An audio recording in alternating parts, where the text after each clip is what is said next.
and we're going to do a little bit of revision on the poetry of Patrick Kavanagh. First thing to remember is Kavanagh, in terms of the exam, is one of 4 Irish poets. There will be 5 poets on the paper out of 8, and that means it's essentially a certainty that at least one of those Irish poets, I'd be surprised if not 2, will be examined this year. With the Irish poets, you have kind of 2 categories. You got the more modern poets, Paula Meehan, who is unique in the selection of poets prescribed for study for this year, in that she's the only poet who's still alive from the course. She's the only contemporary poet, the only contemporary Irish poet. And Derek Mahon, who is a very modern poet. Derek Mahon unfortunately passed away a couple of years ago, but very much a contemporary poet like Meehan. Then you have your 2 kind of giants of Irish literature of the 20th century, the men who, whose work influenced so many other writers, and that's Yeats and Kavanagh. And I would be surprised if you didn't have one from each of those categories on the paper. Happy to be wrong, have been in the past. It's just my sense, okay? So Kavanagh's worth looking at.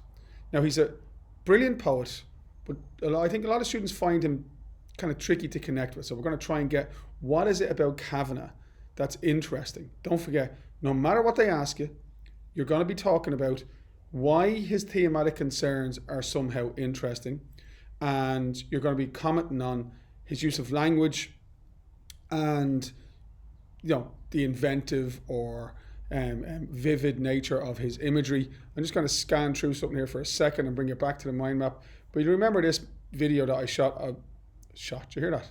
I deserve to be shot for saying that. But this video that I put together a while ago, in which I broke down the different features of studied poetry questions. And in that video, I looked at the wording that you see repeatedly used in studied poetry questions, in terms of both the language used and the thematic concerns. So I'm just going to find it here, and here we go. Here it is. So these are all terms that have been used in the last 5 years in questions in studied poetry. Is the imagery vivid, evocative, provocative, natural, powerful, appealing, diverse, engaging, dated, vivid and energetic? Does the writer's work display a masterful use of aesthetically pleasing language? Is the language unique? Is there anything effective about the use of narrative scenes? Don't forget that Kavanagh does that in some poems, but certainly Mahon, Meehan, Bishop, Adrienne Rich, even Emily Dickinson, all poets who either partially or most poems use narrative storytelling techniques to communicate their themes.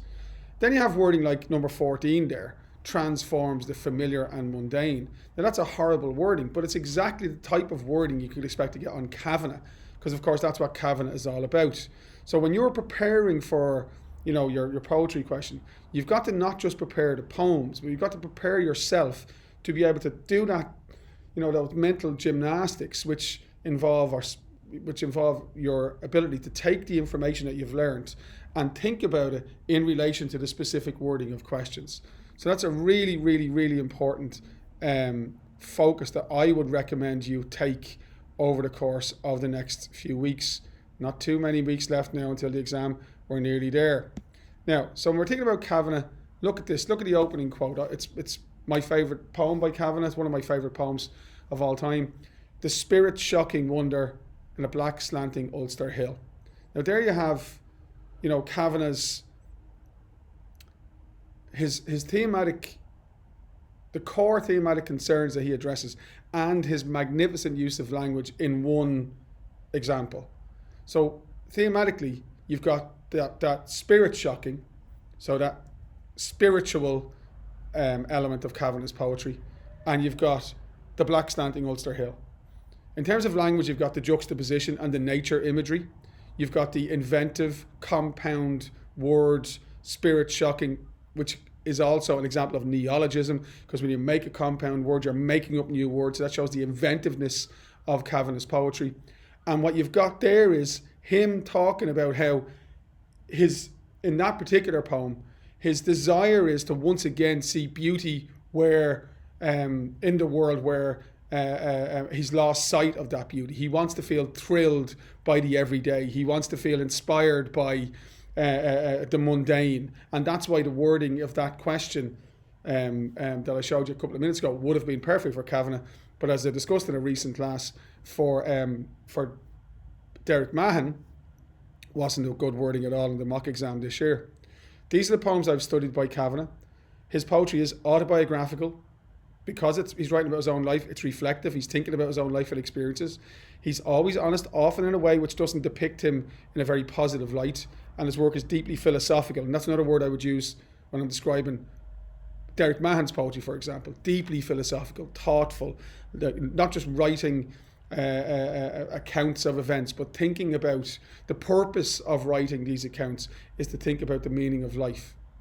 Kavanagh's thematic concerns are very much rooted in the human experience. His work addresses universal themes, which is one of the really interesting things about it. It's so personal, but it's also really relatable. So he writes about the search for happiness. He writes about the absence of happiness. He writes about the desire for spiritual contentment when that is not there. He writes about beauty. He writes about the presence of beauty in our world. He writes about the idea that if we can reset our minds, if we can reframe the way we look at the world, if we can lose some of our adult cynicism, that there is beauty even in the banal. And don't forget, that phrase is really important. And banal means boring or of no consequence. Kavanagh's poetry really boils down to meditations on love of place, love of God, love of another human being, unrequited love. I'm sure you know I'm referring to on Raglan Road. Love of nature. This is Kavanagh. Okay, so for me, his poetry is rich and rewarding because he meditates on such relatable themes.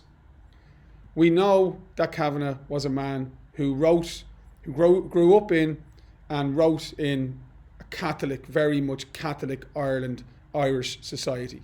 So his Catholicism does, and his Christianity does feature in his poetry. Be aware of that. It doesn't dictate his poetry. It's just a characteristic of his work. So if they ask you a question about him being rooted in his time, you can refer to the repeated images of Christianity and redemption being poured for him and so on. But really, the Christianity is the cultural context, and the Catholicism is the cultural context of his poetry. It's not the dominant concern of his poetry. For me, the central motif, don't forget what a motif is, it's a feature of a poet's work, well, any artist's work, which connects different parts of their work. And for me, the motif is the search for happiness. When I look at poems like Inniskeen Road, July Evening, Shanko Duff, when I look at poems like On Raglan Road, I see a man who's deeply unhappy, insecure, lonely, feeling a sense of melancholy, and desperately looking for contentment. And then I read Advent and I can see a man who is putting down on paper a theory. And the theory is, I think I know how to change things. I think I know how to make myself feel better. I know what I got to stop doing, and I know what I got to start doing. And my theory is that if I can do that, I'm going to be happy. And then you get those canal sonnets, the wonderful, Canal Bank Walk and the hospital and lines written. And those canal sonnets are they're just beautiful. I love them so much. They're a man saying, yes, this is enough. Yes, I am happy. And that is the journey that you see Kavanagh go on in his poetry. As I said, in Advent, we have this theory where he looks at his life and he doesn't feel happy. And he says, we have tested and tasted too much, lover. I've talked in a previous video about literary techniques and the effect they have. That's the opening line of Advent. It contains alliteration of the T. It contains a juxtaposition of testing and tasting, the different experiences of life, the physical pleasure of life, that's tasting. and the academic rigor, the intellectual challenge that was so important to Kavanagh, especially as a young man, in tested. And then you have that kind of personification where he says, lover. He's talking to himself. That's this idea of the inward discussion. Any day in Philadelphia, here I come. The discussion between the outer self and the inner self is apparent there. It's a beautiful, beautiful, striking opening line, and it's got a lovely beat and a lovely rhythm in it. We have tested and tasted too much lover. And it's written in iambic pentameter, goes one over, but it is written in iambic pentameter, as the rest of that poem is. Then he says, through a chink too wide, there comes in no wonder. And again, these are all brilliant quotes for you to learn. And isn't that a wonderful observation for anybody in the modern world to think about? The metaphor is fantastic. The door, which is wide open, so you can see right out. You can see exactly what's outside. And there's no mystery in the world anymore. So the more you know about the world, the more you experience the world, the more boring things get. I remember being a kid and thinking about going on an aircraft, and it felt like space travel. Then when I was an older person and I went on an aircraft for the first time, I thought, wow, this is amazing. Now, it's just a pain in the arse. And I take it for granted. I take it for granted if I want to go somewhere and go to the airport, get in a plane and go there. And I neglect the appreciation of the fact that actually I shouldn't take this for granted. This is a modern miracle. So Kavanagh, he writes in a way which is personal to him, which is relatable to the reader, because we do often take things for granted, and his work is therefore deeply thought-provoking. And he talks in that poem about how what he'd love to do in order to change his life is to regain or repossess the luxury of a child's soul. And of course, that's his, again, wonderful symbol for his appreciation of innocence. The child's soul is a symbol of innocence. He sees the child's soul as luxurious. He sees it as something which is of great value, of great wealth. He's talking about looking at the world through the innocent eyes of a child, and all of a sudden, life is wonderful, life is fantastic. And he's right. Last night I was sitting in the theatre in Belvedere College watching all these wonderful young kids from McKinley Dance School in where I live in Lucan on stage, including my own children, having a time of their bloody lives, just having fun and dancing and showing the fruits of all their work. And I'm looking at them and I'm thinking about Kavanagh. There's the luxury of a child's soul, that energy, that enthusiasm, that willingness to embrace the world. And that's why Kavanagh is still relevant. This idea of change, this fundamental idea of change, which is so important in Kavanagh, and this idea of him being a poet whose work is marked by or populated by references to Christian belief, is certainly evident in that poem. Advent being that period of penance before Christmas, and then in this section here he talks at the end about how after Christmas we'll have no need to go searching for the difference that sets an old phrase burning. And the language there is beautiful, and it is thought-provoking, and it is complex, and you have to stop and think, and therefore it's challenging. And what's he saying? Christmas is this period of, for him, a symbol of a turning point, a right angle, a force of change. And after that, I won't need to ask why I'm enjoying life. I'm not going to question when I feel joy and when I feel happiness. I'm just going to embrace it. So if I hear something, if I hear a piece of music, if I listen to a poem being read, if I enjoy the sight of a cloud as it floats across the sky in the distance, I'm not going to think, why am I enjoying that? I'm not going to search for the difference. I'm not going to say, why is that special when other things aren't? I'm just going to live in the moment. I'm just going to enjoy it. Isn't that a wonderful, wonderful aim, a goal, a target that Kavanagh set himself in that poem? And again, relatable. His work is honestly so celebratory. I know people don't see it sometimes in Kavanagh, but he just celebrates the presence of the beauty in the banal. I was asked a question by a student on Saturday morning, what exactly does debarred mean? He says in his wonderful poem, The Hospital, down here, see, great poem quote to learn, nothing whatever is by love debarred. To be barred means to be excluded from. So to be debarred means to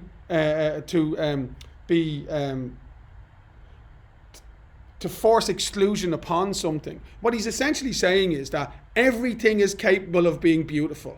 What he's saying in that line is that there is beauty everywhere. What he's saying in that line is the world is beautiful, but it depends on how we approach it. And that's the message, the philosophical message that is captured in lines like in Shanko Duff, I love it, that these drumlins up in County Monaghan are my Alps and I have climbed the Matterhorn. Great example of hyperbole there. In the Canal Bank Walk, that the green waters of the canal pouring redemption for me. I mean, you know, cleansing, renewal, that feeling of spiritual purity, getting in touch with happiness again. Magnificent. And that's something that you really want to talk about when you talk about Kavanagh's poetry, that search for happiness and how he celebrates the possibility of finding beauty in the banal. He's also, as I said, a poet whose work is autobiographical and honest.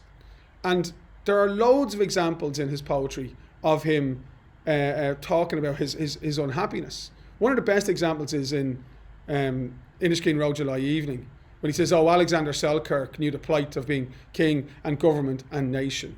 You know, what a wonderful, wonderful image. The Alexander Selkirk reference is a literary allusion. It enriches the poem. You read it and go, who's Alexander Selkirk? You have to find out. Then you hear, oh, Alexander Selkirk was a guy, Scottish sailor who was shipwrecked, and he was the inspiration for Robinson Crusoe. Oh, so what he's saying is, I'm like Robinson Crusoe. What was Robinson Crusoe? Utterly alone. He had this island to himself, but he couldn't enjoy it really because he had no one to share it with. Oh, he has no one to share his life with. He's no one to share his interest with. What a brilliant, brilliant way of saying, I feel lonely. On Raglan Road, this famous, beautiful poem, he says he's often unpleasant on Raglan Road. And I think this particular section here, where he talks about this woman who's the object of his desire, and he says, when the angel woos the clay, she'll lose his wings. Sorry, when the angel woos the clay, he lose his wings at the dawning of the day. And then he says, her dark hair would weave a snare. Now in those lines, he's talking about his disappointment.